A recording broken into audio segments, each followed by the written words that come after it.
Bismillahirrahmanirrahim. Alhamdulillahirabbil alamin wa bihi nasta'in ala asyrafil anbiya'i wal mursalin wa ala alihi wa sahbihi ajmain.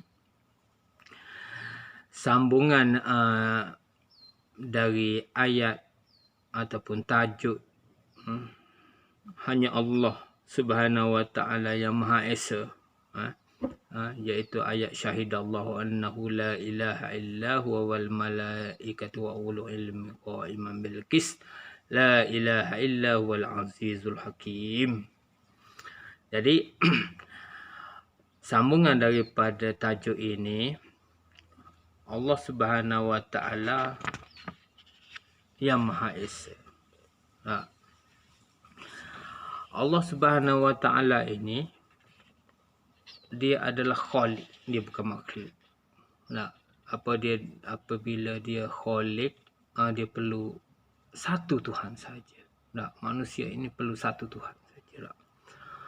Jadi walaupun pernah diturunkan kitab Injil, kitab Taurat, kitab Zabur, maka kitab-kitab tersebut berlaku penyelewengan terhadap konsep keesaan Allah Subhanahu wa taala. Sebab itu turun ayat Bismillahirrahmanirrahim, Qul huwallahu ahad, Allahus samad, lam yalid wa lam yulad wa lam yakul lahu kufuwan ahad. Katakanlah wahai Muhammad, Qul huwallahu ahad, Allah itu satu, esa, se, se, 10 sa. Esa. Jadi keesaan Allah Subhanahu wa taala ini maksudnya satu.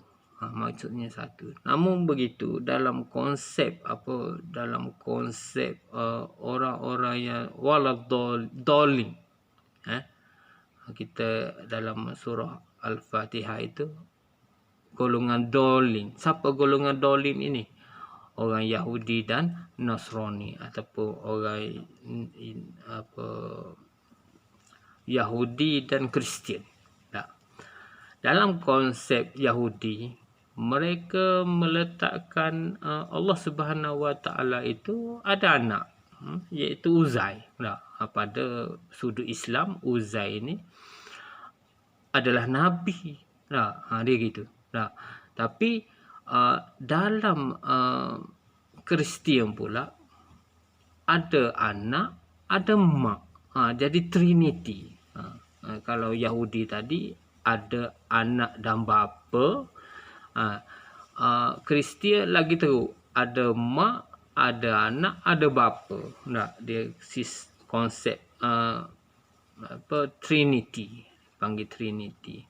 Iaitu mak ni adalah Siti Maryam yang kita kenali sebagai mak kepada Nabi.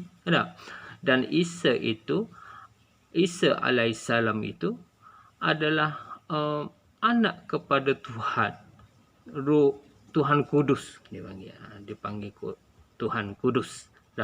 Maka terbentuklah Trinity.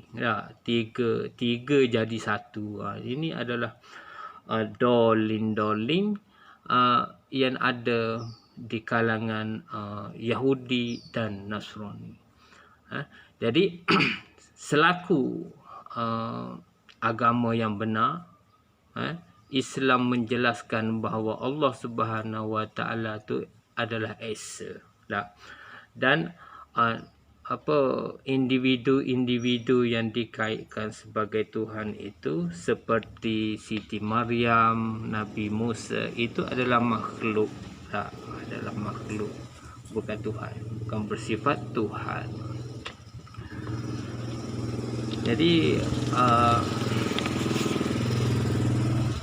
dari segi dalil akli,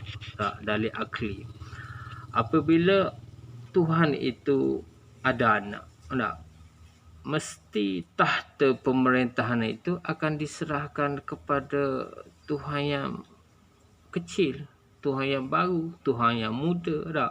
Dan Tuhan itu akan berlaku ketuaan.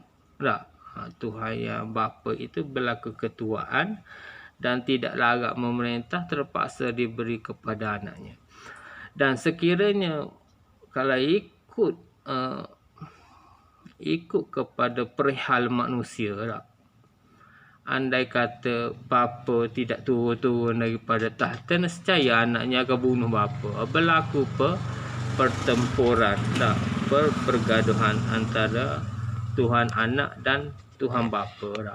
Begitu juga kalau masuk pula Tuhan tu ada Tuhan emak pula, maka makin bercelarulah alam ini. Tak? Itulah. Jadi Islam itu agama yang benar. Tak? Andai kata wujud ajaran-ajaran yang tidak selaras apa yang kita belajar di sekolah, di surau, tak? Dan seumpama dengannya di masjid-masjid, bahkan di institusi-institusi yang diakui oleh kerajaan Malaysia khususnya, ataupun pertubuhan Islam sedunia amnya, tak? Maka tolaklah ajaran-ajaran sebegitu, tak?